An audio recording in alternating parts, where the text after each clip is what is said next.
I actually already reviewed Frozen on this channel right after it was released in theatres. If you'd like to watch it, please click on the screen now, or check the links in the description below. Some of those opinions have softened or heightened since then, but for the most part, it accurately portrays how I feel about the movie. I loved it then, I love it now. You can scream overrated or overplayed at me all you want, I'll still love it. The story, the animation, the music, the comedy, the drama.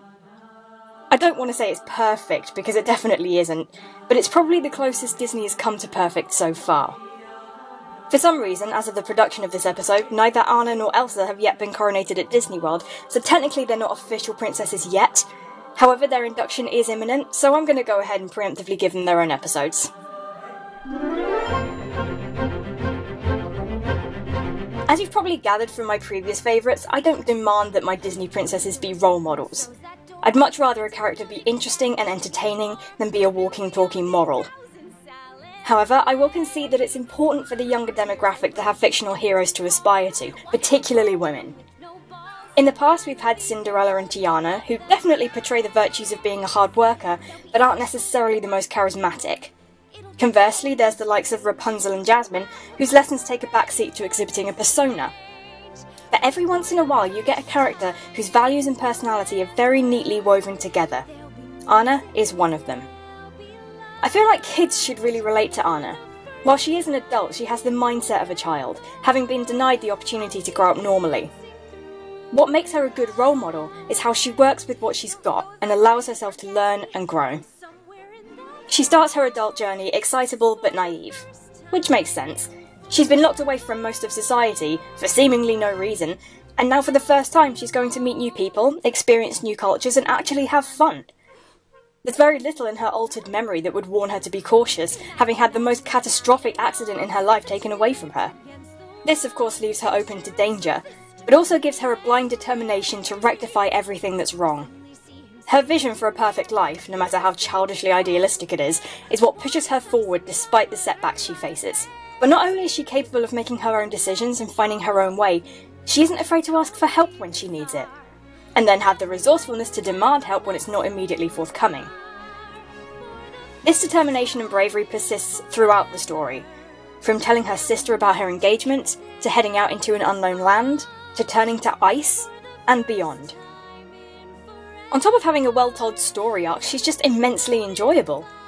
She actually has a lot of comedic moments, which is rare for a Disney princess. Because I'm awkward. You're gorgeous. Wait, what? Catch! Thanks. That was like a crazy trust exercise. And I really like her design, with the streak of white hair and a light smattering of freckles. She's very striking, but not distractingly so. I do have a complaint, however, and that's her clumsiness. Making a character clumsy is the laziest way of giving them depth, and it's particularly common in female characters. What makes it extra frustrating here, though, is that Anna already had depth. The rest of her persona feels so organic, yet this one aspect feels so forced. There are very few subtle examples, like tripping slightly or fumbling with something. They're mostly big moments. Including one that was straight up stolen from Tangled, except it's much less funny here, because the reaction from getting hit in the face by a bit of curtain tie is nowhere near as good as the reaction from getting hit by a whop-off frying pan. But other than that, there's really nothing to object to.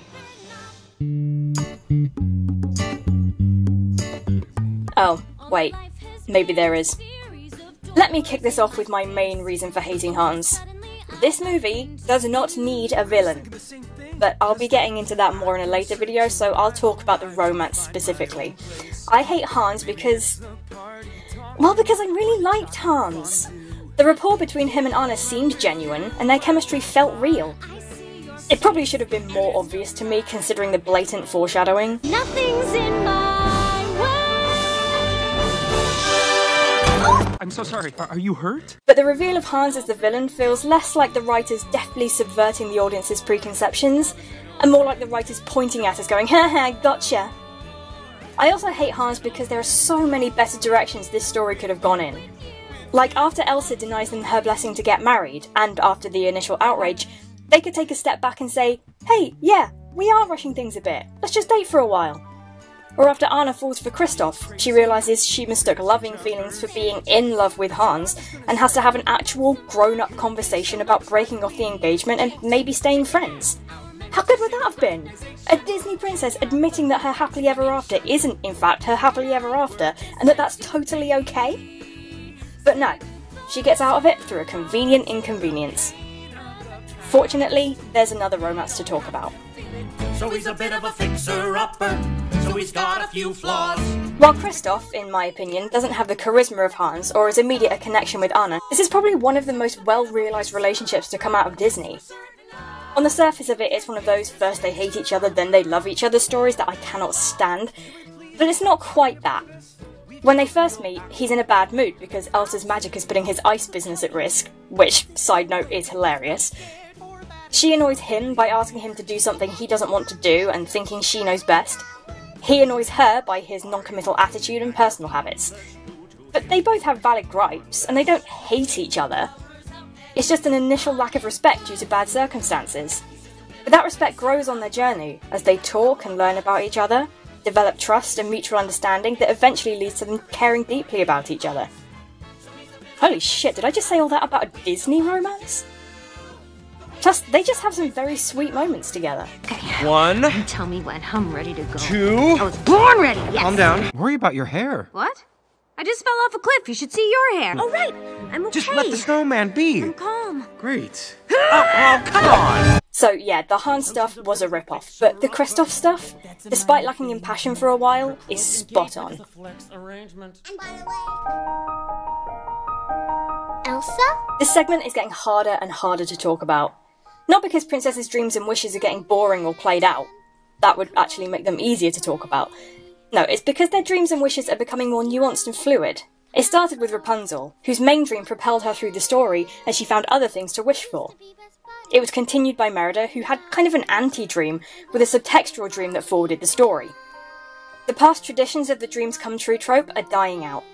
No longer is the dream the be-all and end-all of the character, and neither is the obstacle to that dream the be-all and end-all of their problems. Anna starts off with a simple wish, to be close to her sister again. As the story progresses, she also embarks on finding true love, restoring her kingdom, and saving her own life. The thrust of Anna's story is rebuilding her relationship with Elsa, but that doesn't define her, nor do any of her other goals. They are threads that weave together to form the tapestry of her character, and that's exactly what dreams are for, both in reality and on the big screen. 'Cause for the first time in forever. Despite a couple of almost fatal flaws, Anna is easily my favourite princess, behind Merida. She has a strong arc, a likeable persona that builds over the course of the story, attitude, charisma, determination. She's also funny, relatable, and brave. We're staying in Arendelle for the next episode, where we'll be taking a look at the Ice Queen herself, Elsa.